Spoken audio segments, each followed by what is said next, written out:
Once, a very long time ago, there lived a man called Noah. He and his wife and his sons and their wives all worked very hard. Hello, my name's Noah. This is my wife. These are my sons. These are our wives. Now Noah was a good man, and this pleased God. But all around him Noah's neighbours were lying and fighting and cheating and stealing. Oi! What are you doing? Oi! Oi! Oi! Oi!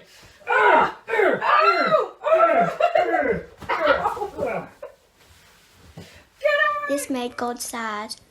One day God spoke to Noah.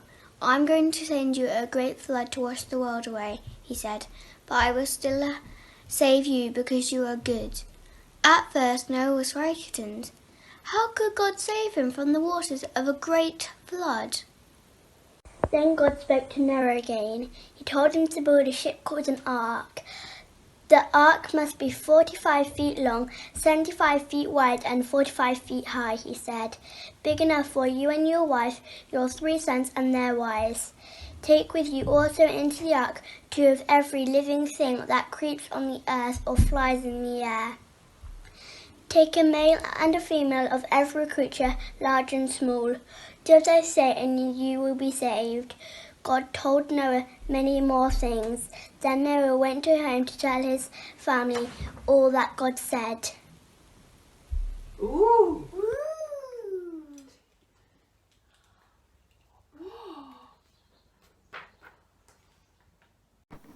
The very next morning, Noah and his sons went to the cypress forest to cut down the tallest trees for timber. For many days they sawed and chopped.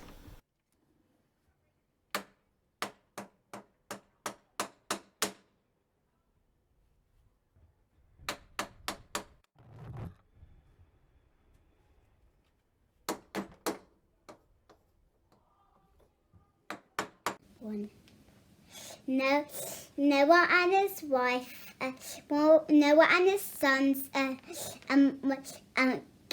went to the fields to gather fruit and grain and vegetables. They would need plenty of food for themselves, for the animals on the ark. What we're going to teach you, it was to have a wide flat bottom. And 3 decks, 1 for Noah and his family, and 2 for the animals. And it would have a big door in the house, in the side, and a window on the top.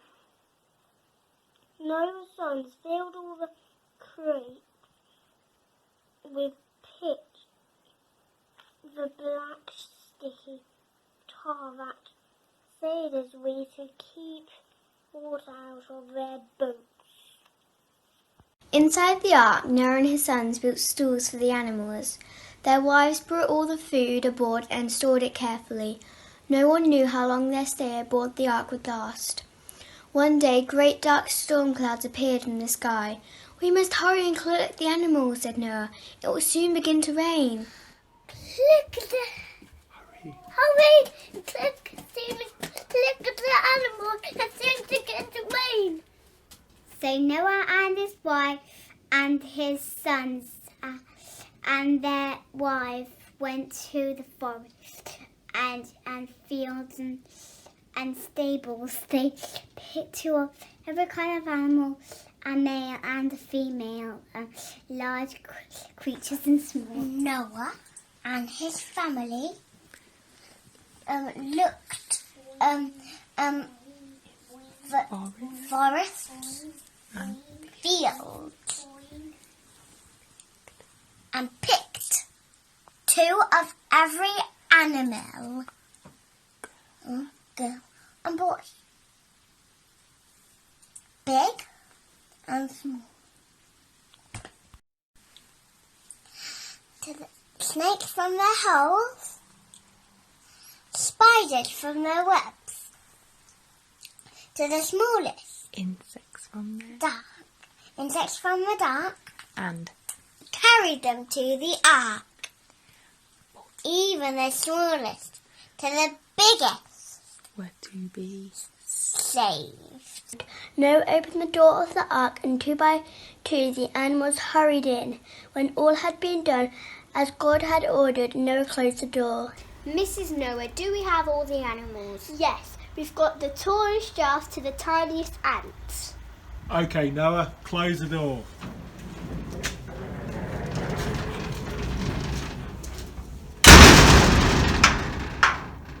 Rain began to pour down. The creeks became rushing rivers. Rivers flowed into lakes. Lakes joined together to make a great ocean, and the ark was lifted off the land. The great flood spread, and the water kept rising. It covered fields and hills and mountains. The rain lasted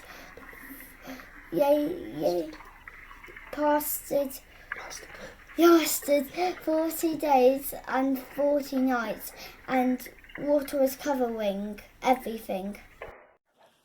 In all the world, nothing was left but Noah and his family and the animals on the ark.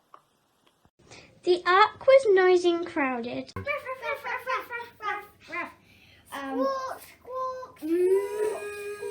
And Noah and his family were kept very busy. They brought food and water to the animals. They swept the stalls and cleaned their cages. Birds fluttered near the ceiling, dogs barked and chickens squawked. Noah's son spoke softly to the animals and told them to be patient.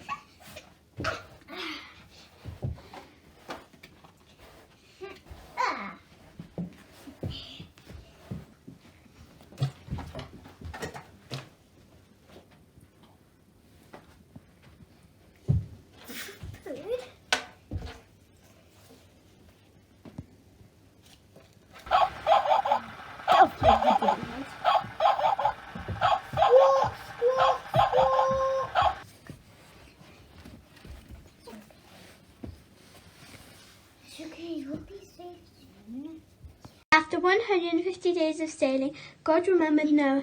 Then a calm breeze began to blow. All of a sudden, the ark was stopped floating. It had landed on a mountain top. When Noah opened the window, he saw nothing but water all around him. So he let out a dove to see if he could find land. But the dove returned to the ark exhausted. There was no dry land where it could rest. Noah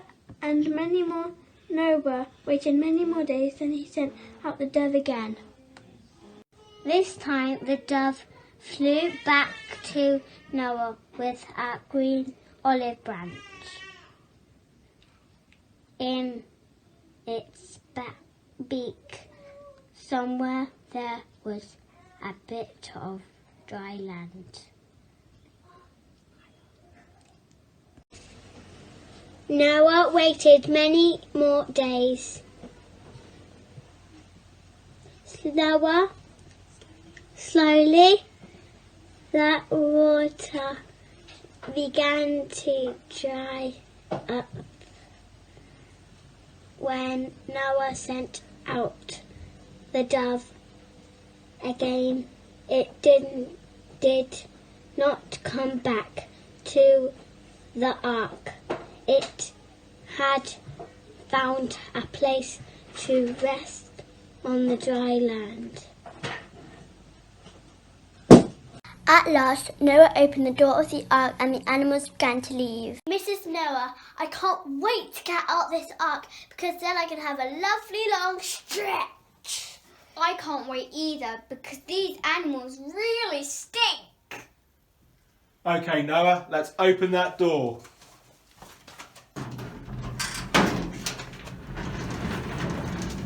Come on, animals, 2 by 2. The sun was shining and the clouds were blowing away. The animals roared and mooed and trumpeted and crowed and chirped and chattered and squeaked. These were the first joyful sounds since the rain had started. 2 by 2, the animals hurried into the world to find new places to live. Last of all, Noah and his wife and their sons and their wives came out of the ark onto dry land. The first thing they did was to thank God for saving them from the waters of the great flood. On that day, a beautiful rainbow appeared, and God spoke to Noah again. God has sent that rainbow as a promise, said Noah. He'll never send another flood to wash the world away. From now on, whenever we see a rainbow in the sky, we will remember his promise. Noah and his wife and his sons and their wives built new homes and planted fields. In time, the earth was filled with people once again, and God was happy. All your promises